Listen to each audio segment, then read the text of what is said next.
Merci, monsieur le directeur. Tout d'abord, je tiens à vous remercier pour cette invitation qui nous permet aujourd'hui de nous rencontrer. Je pense que les espaces de communication sont encore restreints, donc le moindre espace doit être mis à profit pour essayer d'échanger entre nous un certain nombre de choses sur notamment ce qui nous concerne sur le développement de l'agriculture, le développement de l'agroalimentaire, la sécurité, la souveraineté. Je crois qu'il y a beaucoup d'éléments aujourd'hui qui sont débattus un peu partout. Donc ça va être l'occasion, Inch'Allah, d'en débattre avec vous aujourd'hui.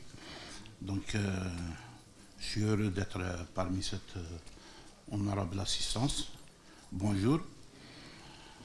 Donc je vais essayer de vous faire un peu un panorama de l'oléiculture, parler de perspectives oléicoles. En fait, les perspectives, elles sont différentes, elles sont relatives.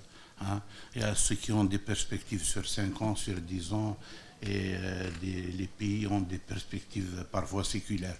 Donc je vais essayer, pour ma part, de vous présenter un peu la logique qui a abouti disons, à ce qu'aujourd'hui, la filière oléicole soit l'une des 8 filières stratégiques de l'agriculture algérienne. C'est une filière qui revient de loin. Hein.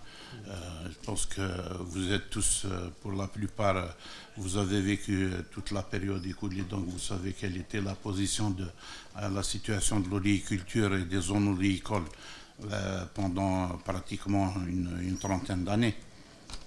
Donc, pour commencer, je vais essayer d'abord de mettre ça dans un contexte mondial. Aujourd'hui, nous ne sommes plus un pays. Hein, nous sommes un marché au même titre que tout le reste des pays de la planète. Donc il y a un contexte mondial qui influe positivement ou négativement sur la situation nationale. Donc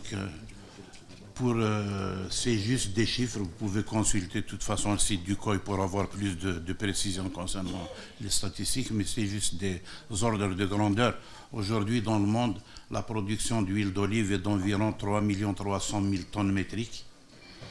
La consommation est d'environ 3 85 000 tonnes métriques. Donc c'est quasiment toute la production est consommée. Il y a des stocks, ce qu'on appelle des stocks de sécurité, des stocks de démarrage. C'est-à-dire que pour enclencher une nouvelle campagne, il faut toujours bien sûr avoir un produit à mettre sur le marché pour donc déclencher la nouvelle campagne. En producteur, le plus grand producteur mondial aujourd'hui, c'est l'Espagne, avec 1 536 000 tonnes. C'est quasiment 50% de la production. En exportateur, c'est l'Italie. Alors ça paraît surprenant que l'Italie, qui produit 450 000 tonnes, on exporte 243 000.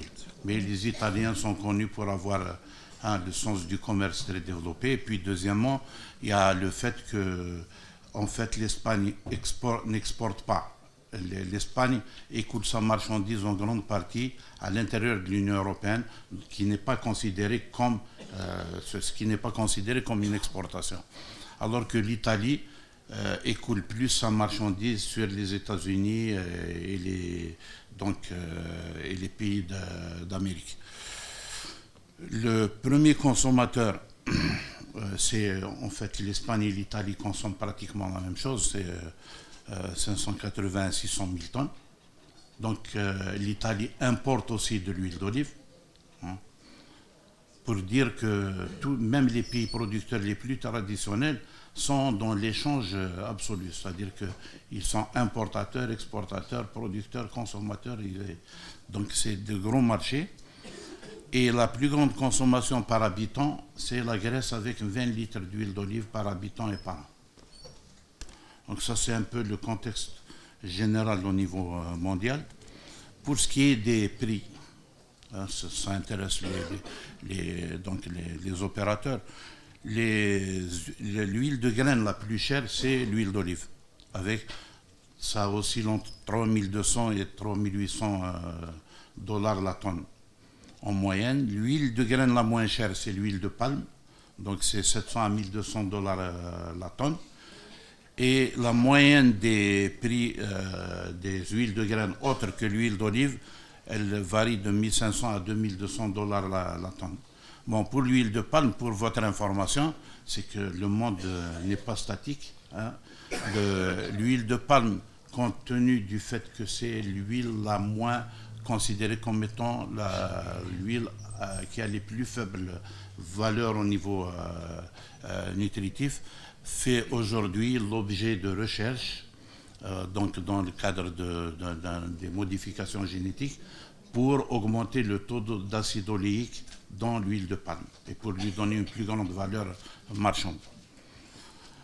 À titre d'information, en moyenne, l'Algérie aujourd'hui, nous importons en huile et graisses végétales l'équivalent de 400 000 tonnes en moyenne.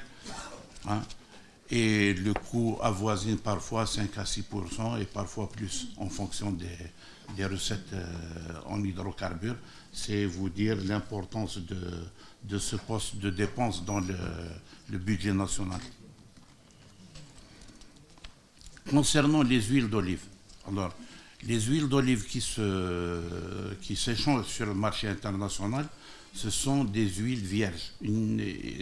Donc les huiles vierges, il y a 3 catégories. Je pense que vous aurez l'occasion de l'écouter tout à l'heure. Donc les huiles vierges, les huiles de grignon et les huiles raffinées. Donc l'huile la plus, si vous voulez, la plus intéressante, celle qui est le plus demandée, c'est l'huile d'olive vierge extra. Donc c'est la première catégorie d'huile d'olive. Alors le prix hors appellation, c'est-à-dire hors signe de qualité, c'est des huiles standards, c'est des huiles de très bonne qualité, mais standards. Donc l'huile italienne est mise sur le marché à 3 000 € la tonne. La moins chère, c'est l'huile de graisse, l'huile vierge extra de graisse qui est à 2 400 € la tonne. Et la moyenne se situe autour du prix de cession de l'huile d'olive vierge extra tunisienne qui est entre 2 600 et 2 700 € la tonne. Donc ce qui correspond à peu près à 2,6 € le kilo. Et aujourd'hui, si on prend le prix sur le marché aujourd'hui, le prix de gros de l'huile d'olive vierge en Algérie, parce que cette catégorisation d'huile d'olive vierge, vierge courante et vierge fine n'est pas encore dans les mœurs, mais toujours est-il que l'huile d'olive aujourd'hui, l'huile vierge, se vend sur le marché local, se négocie à 5 188 € la tonne. Je crois que je le dis, ce n'est plus un aliment, c'est un anesthésiant, y compris pour la filière elle-même.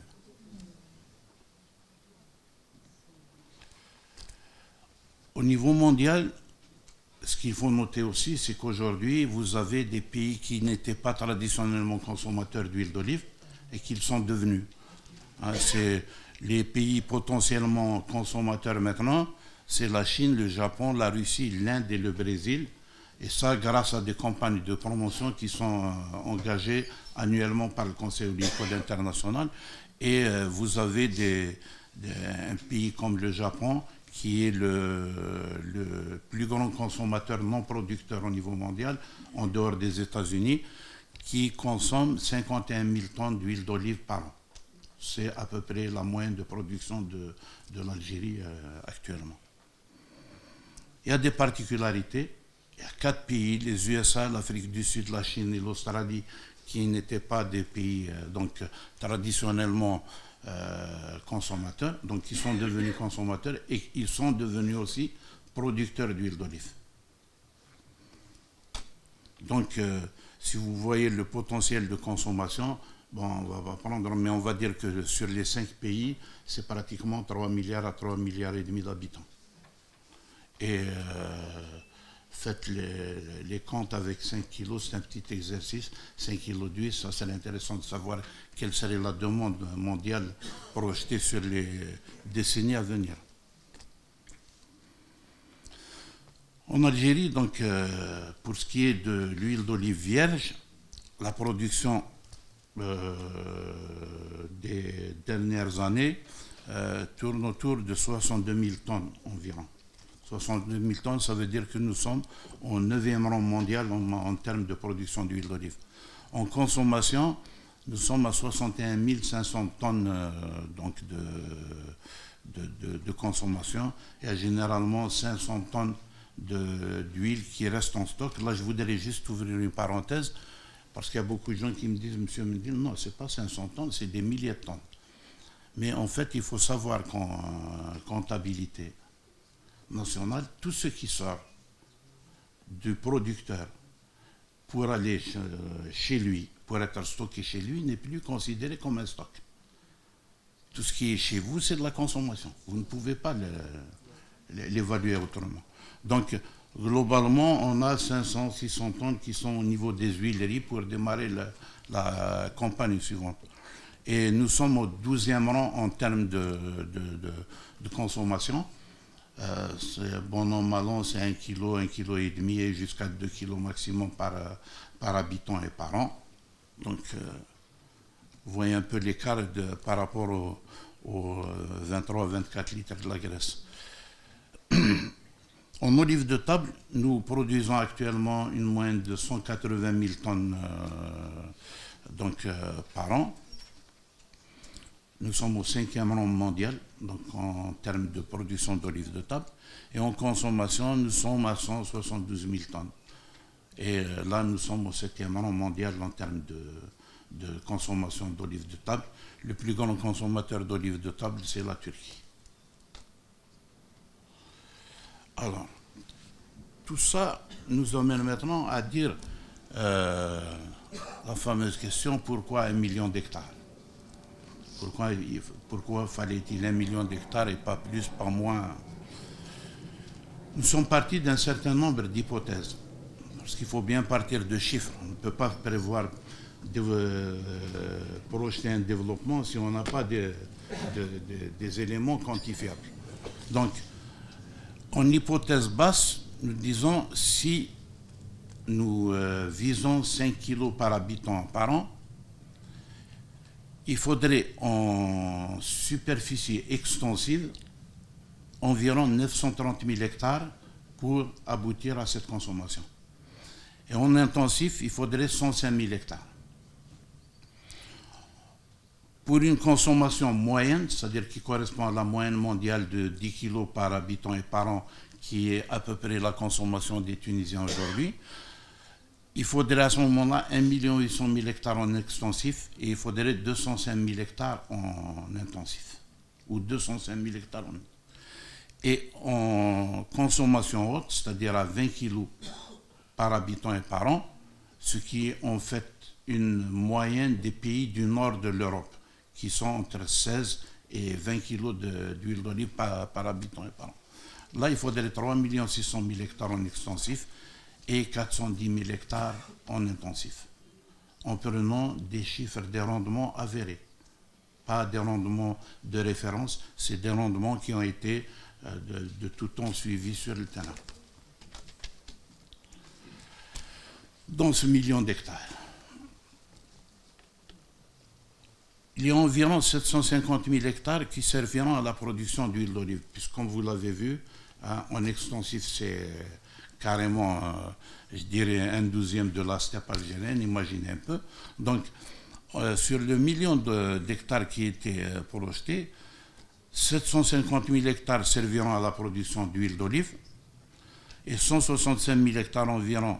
Donc, dans les 750 000 hectares, nous avons 165 000 hectares anciens qui produisent une quantité de 70 000 tonnes en hypothèse haute.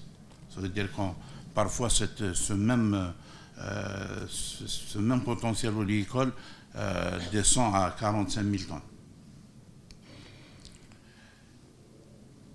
200 000 hectares en intensif pourraient, en hypothèse moyenne sur des rendements qui peuvent se réaliser, produire 400 000 tonnes d'huile et 500 000 hectares en divers extensifs pour 100 à 120 000 tonnes. Divers extensifs, c'est-à-dire que si on prend disons, le relief, la nature du territoire algérien. D'hiver extensif, ça veut dire que ça commence à partir de 25 arbres à l'hectare jusqu'à 80-90 arbres à l'hectare. Le reste, donc, en dehors de ce qui nous donnerait à peu près 520, 500, 600 000 tonnes d'huile d'olive. Et les 135 000 à 150 000 hectares d'olives de table donneraient 300 à 350 000 tonnes d'olives, dont une partie servira de régulateur pour le marché de l'huile d'olive. Mais comme je l'ai dans tous les pays du monde. Si on prend le cas aujourd'hui, la production espagnole a baissé de 70%.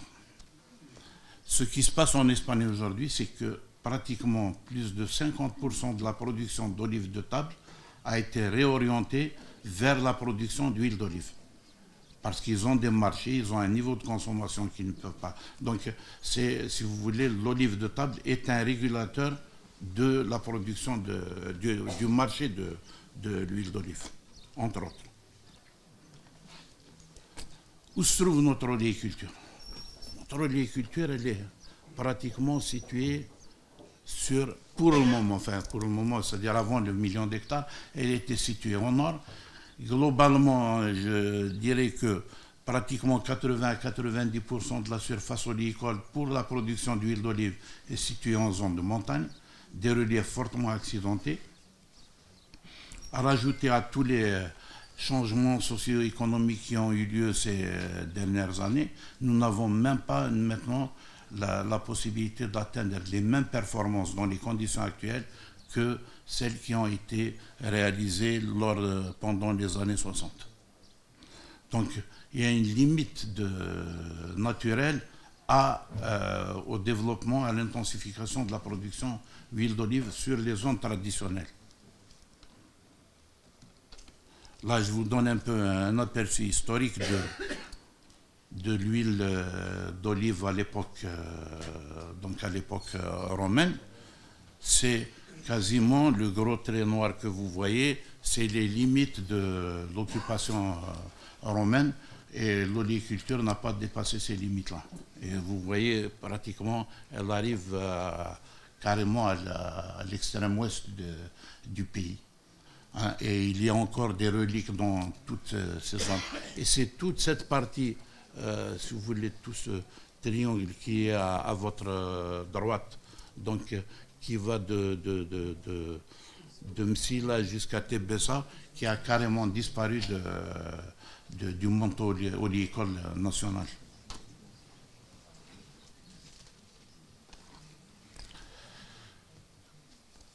Pour développer l'oléiculture, il faut deux choses. Il faut d'abord un territoire et il faut l'olivier. On a parlé du territoire. Le territoire algérien est très vaste. Il y a des écosystèmes qui sont parfois très riches, des écosystèmes très pauvres, hein, très difficiles. Mais la caractéristique de l'olivier, c'est qu'en fait, c'est une espèce assez plastique sur le territoire national. C'est-à-dire que quasiment tous les écosystèmes, mis à part les grands ergs et là où il n'y a carrément pas de, si vous voulez, pluviométrie quasiment nulle, où les possibilités d'irrigation n'existent pas, sinon tous les écosystèmes, ils arrivent à s'y adapter, bien sûr avec des niveaux de production et des modes de conduite différents. Donc c'est une espèce qui s'adapte assez bien au climat rude et sec, à des températures qui varient entre moins 12 et plus 45 degrés. Il s'adapte assez bien au sol pauvre, mais c'est aussi un très bon valorisant des conditions naturelles riches. Si vous le mettez sur un très bon sol, avec de bonnes conditions de pluviométrie, des disponibilités en eau, il est évident qu'il produira plus, contrairement à ce que certains disent. Là, vous voyez un jeune olivier de 6 ans, dont vous voyez le sol qui est autour. C'est un sol en partie constitué de tuf. Vous voyez un peu la production pendante qu'il y a sur cet olivier-là. Donc c'est c'est, comment dire, preuve à l'appui. Bon. Maintenant, il y a un autre problème qui s'est posé à un moment donné en parlant du... Donc, il y a, pour l'oléiculture de montagne, en fait, l'oléiculture de montagne ne risque pas de disparaître en faisant l'extension de l'oléiculture vers le sud. Il n'y a pas de concurrence entre l'oléiculture de montagne et l'oléiculture et la nouvelle oléiculture. Elles ont deux niveaux deux types de conduites différentes, beaucoup de spécificités qu'a l'oléiculture de montagne et que n'aura pas cette oléiculture donc des zones de plaine.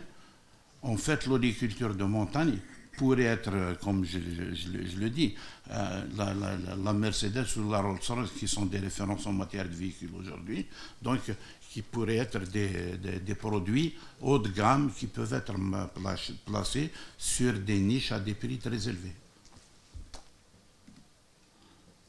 Là, vous avez un système d'oliviers, quand je parlais de la période romaine. Ça, c'est une zone au sud de Khenchla, où tous les oliviers sont travaillés de cette manière. Vous voyez un peu l'œuvre titanesque qui est faite pour avoir... et ça, en appellation d'origine, je peux vous garantir que c'est des prix qui vont défier l'imagination. Donc, cette oléiculture de montagne n'est pas concurrencée par l'oléiculture de plaine. Mais c'est aussi une oléiculture qui ne peut pas faire face à la demande nationale en huile et matières grasses végétales. Ou faire de la qualité. On peut faire de la qualité partout. En tenant compte, bon, il y a les hautes plaines sur les reliefs inadaptés aux grandes cultures, les grandes postes typiques où l'eau est disponible, mais les sols inadaptés aux cultures annuelles parce qu'ils peuvent provoquer de l'érosion, créer d'autres problèmes. Les ceintures d'oasis, on peut même prévoir les créations d'oasis comme il est fait aujourd'hui en Égypte et dans d'autres pays où on peut avoir des systèmes de production à 3 étages, donc avec une rentabilité non pas de l'eau livrée en elle-même, mais d'un système de production intégré. Là, vous voyez, c'est de la pierre. Ça, c'est à Constantine, donc c'est une oliverie de 400 plants à l'hectare en intensif qui a commencé à produire à partir de la 3e année. Pour ce qui est des superficies, elles ont toutes été évaluées prudemment sur la base d'études et sur la base des connaissances des ingénieurs algériens. Parce que l'agronomie, c'est ça, c'est le terrain. L'agronomie, c'est les gens qui sont sur le terrain qui peuvent vous dire, avec leur expérience, voilà les poches où se trouvent donc les possibilités de développement de l'oléiculture. Et ça a été fait pour toutes les wilayas d'Algérie, commune par commune. Et ce qui est paradoxal, c'est que, et parfois choquant aussi, c'est que parfois on vous demande de délimiter une surface de 30-40 000 hectares pour des objectifs bien déterminés, on les trouve. Dès qu'il s'agit d'en faire des concessions, comme par magie, elles disparaissent. Vous voyez qu'il y a certaines, je dirais, bon, parce qu'il y a toujours de la bureaucratie là-dedans, hein, c'est parfois dire à quelqu'un 50 000 hectares, c'est comme si vous lui demandiez de monter le Golgotha, comme on dit.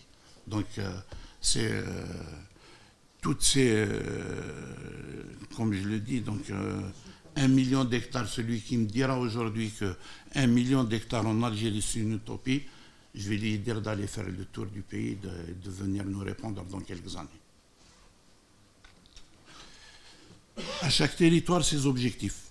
Donc, chaque territoire a ses données agro-pédoclimatiques, ses données sociales et ses données économiques.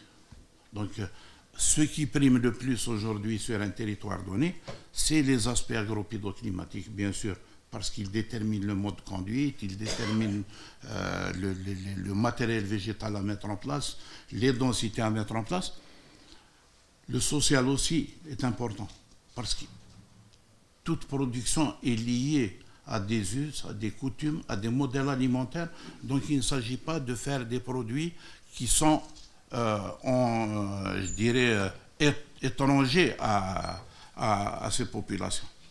Or, l'huile d'olive, contrairement peut-être à ce que certains pensent, n'est pas étrangère même au sud de l'Algérie, parce que pendant longtemps, une bonne partie de l'huile d'olive de Kabylie était coulée à Ghardaïa ou Arila. Là, vous avez toujours la même exploitation en Constantine, c'est-à-dire que quand une personne est convaincue, elle le fait. C'est des bassins de 100 000 mètres cubes suspendus. En dessous, vous avez toute l'oliverie donc du producteur qui produit une huile de très bonne qualité. Et c'est à Constantine. Mais ce n'est pas à Constantine sur les plaines. C'est à Constantine sur des reliefs plus ou moins accidentés et rocailleux. La qualité, elle passe par un certain nombre d'éléments. D'abord, elle commence avec le plan. Elle commence avec le plan. Je vais vous passer un peu tout l'itinéraire technique. Elle commence avec le plan. Elle est suivie par des bonnes pratiques agricoles de la récolte à la récolte. C'est-à-dire qu'en fait, l'olivier n'a pas de vacances, vous non plus. Vous vous reposez quand il se repose. C'est-à-dire quelques jours par an. Et comme pour tout produit agricole, tous les produits agricoles, c'est des produits vivants. Et là, le vivant s'améliore ou dégénère. Suivant que vous le mettez dans de bonnes conditions, vous pouvez avoir une bonne olive, une bonne huile d'olive, mal stockée, elle est perdue. Tout le travail d'une année. Donc, à tout moment, votre produit peut dégénérer. Comme il peut être amélioré, y compris par des voies de type marketing, dans le conditionnement, et ainsi de suite. Et tous ces éléments sont importants dans le prix.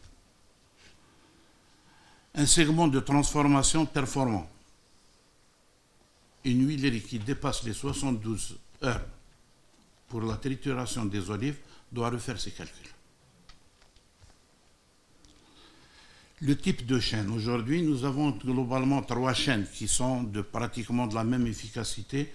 C'est les superpresses et les chaînes continues à 2 phases ou à 3 phases. Très rapidement, bon, là, vous avez un calcul, en tout cas, la communication est à votre disposition, vous pouvez la prendre tous. Donc, c'est pour une huilerie de 5 à 7 tonnes, c'est un ordre, une référence sur laquelle vous pouvez travailler, doit triturer 900 tonnes d'olives en 100 jours. Ce qui correspond à peu près à 4000 hectares en extensif aujourd'hui. C'est-à-dire qu'une huilerie dans l'extensif doit avoir autour d'elle au moins 4000 hectares. Ou bien 450 hectares en intensif à 330 à 400 plants à l'hectare. D'autre part, une huilerie en chaîne continue doit être projetée par rapport à ses sous-produits ou coproduits. Chacun les appelle comme il veut. Nous, par contre, on préfère parler de coproduits parce qu'à partir du moment où ils ont une valeur parfois aussi importante que celle du produit lui-même, c'est notamment le cas du tourteau de colza où le tourteau est plus cher que l'huile. Donc, c'est des coproduits. Il faut faire attention à 2 choses. D'abord, les espaces, parce que les grignons prennent énormément de place. Et puis, deuxièmement, la consommation d'eau. Aujourd'hui, l'eau est le produit le plus rare au monde. Et pour les 3 phases aujourd'hui, juste à titre d'information, une 3 phases consomme 120 litres d'eau quand elle fonctionne de façon normale. Et une 2 phases peut consommer 20 à 30 litres d'eau maximum. Mais ça pose le problème de la 2 phases, c'est que c'est des mous difficiles à gérer. Les moulins devraient être, là c'est une obligation, je m'excuse si je prends encore quelques minutes parce que c'est important. Les moulins aujourd'hui devraient tous avoir leur laboratoire. Un petit laboratoire. Pourquoi? Parce que l'acidité et les peroxydes, c'est 2 éléments de la norme internationale. Si vous ne les avez pas, comment vous allez faire l'allottement de votre huile? Comment vous allez dégager la vierge extra de la vierge fine et de la vierge courante? Donc vous êtes obligé d'analyser. Et ça, malheureusement, on a fait une marche arrière. Parce que la filière, les années 60, les gens le faisaient couramment. Avant de stocker, ils analysaient pour ne pas mélanger les huiles de très bonne qualité qui ont demandé de l'effort et des huiles de moins bonne qualité.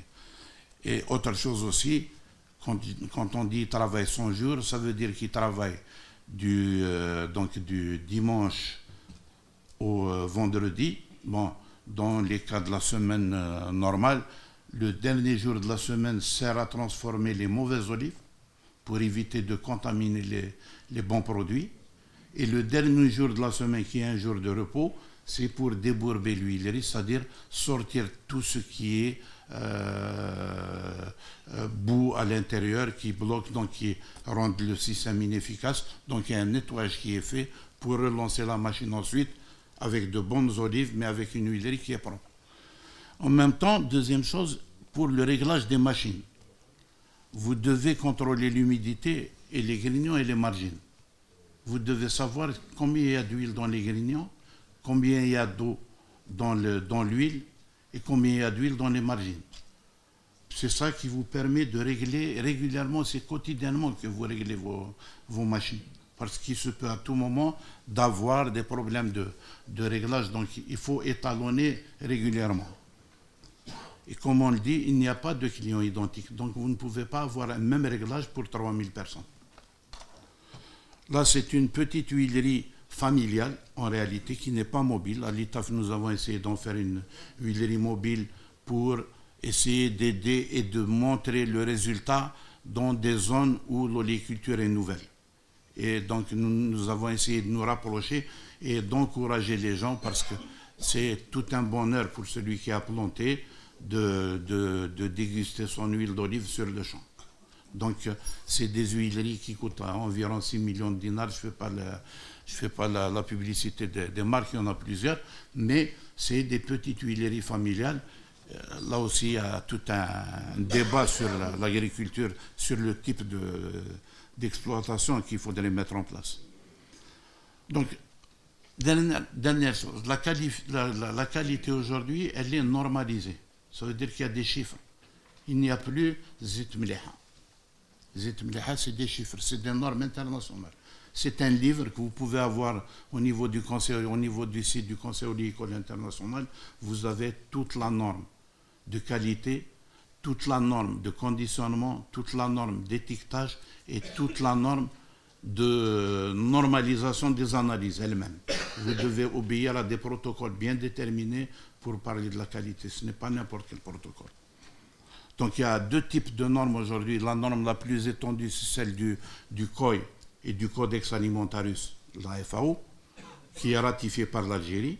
La deuxième est une norme surtout appliquée par les Américains et les Australiens qui sont des producteurs.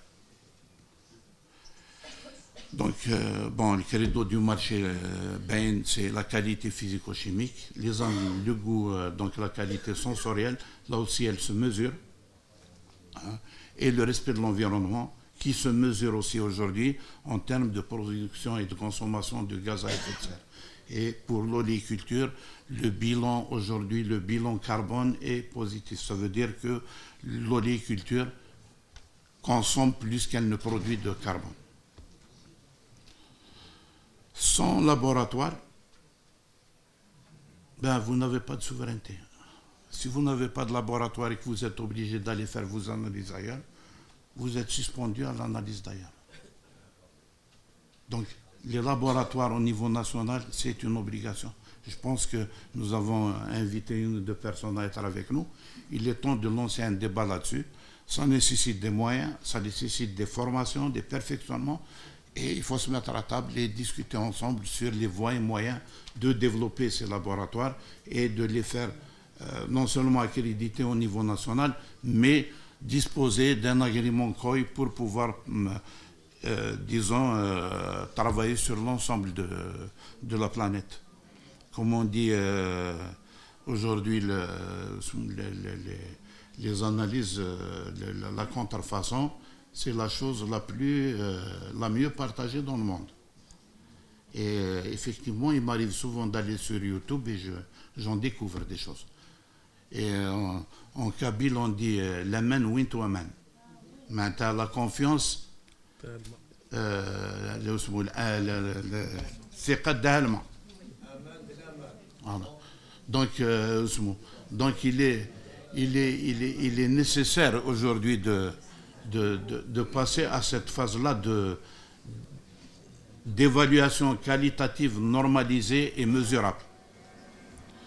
Donc pour ça, nous à l'ITAF, nous avons engagé, parce qu'il y a un jury constitué de plusieurs institutions publiques, notamment l'ITAF, l'INRA et le Centre algérien de contrôle de la qualité, et des professionnels des chambres d'agriculture. Donc nous avons constitué des jurys de dégustation qui sont en phase d'accréditation pour demander, et en phase aussi de demande d'agrément du Conseil oléicole.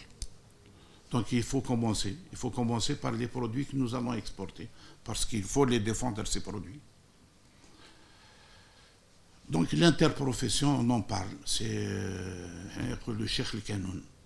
L'interprofession, c'est une donnée fondamentale et incontournable pour le développement de toutes les filières. Tout à l'heure, je disais, la filière, elle est anesthésiée par les prix qui se pratiquent aujourd'hui sur le marché algérien. Effectivement, ces prix-là sont carrément contre-productifs contre toute forme d'organisation, et on pourra en débattre.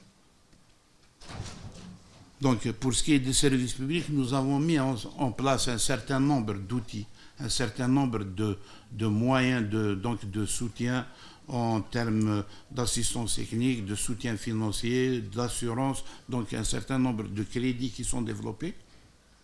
Maintenant, c'est aux acteurs aussi de faire le reste. Donc, faire connaître nos produits et ne pas avoir peur des produits des autres. Il ne faut pas avoir peur de l'échange. Parce que si on a peur de l'échange, ça va être du fatalisme. Maintenant, on a peur, mais on ne fait rien. Nos produits sont des produits qui étaient connus. À titre d'information, dans les années 60, l'huile d'olive algérienne se vendait dans un magasin qui était à côté du 10 Downing Street. Le 10 Downing Street, je crois que vous savez, c'est le chef du gouvernement anglais qui y habite. Et l'huile d'olive algérienne se vendait dans ces magasins-là. Il n'y a pas de raison que cette huile-là n'a pas changé. C'est toujours la même. Il suffit juste de la remettre dans ses qualités. Donc, comme on dit, l'appétit, il vient en mangeant. Là, je vous montre un verger qui est un peu mal en point. C'est un peu le type d'erreur qu'on fait quand on ne fait pas attention aux données de base de l'agronomie. Rassurez-vous, ce n'est pas en Algérie, c'est en Iran. Donc c'est un peu pour vous tranquilliser, ce n'est pas uniquement chez nous que ça se passe. Et je vous remercie pour votre attention.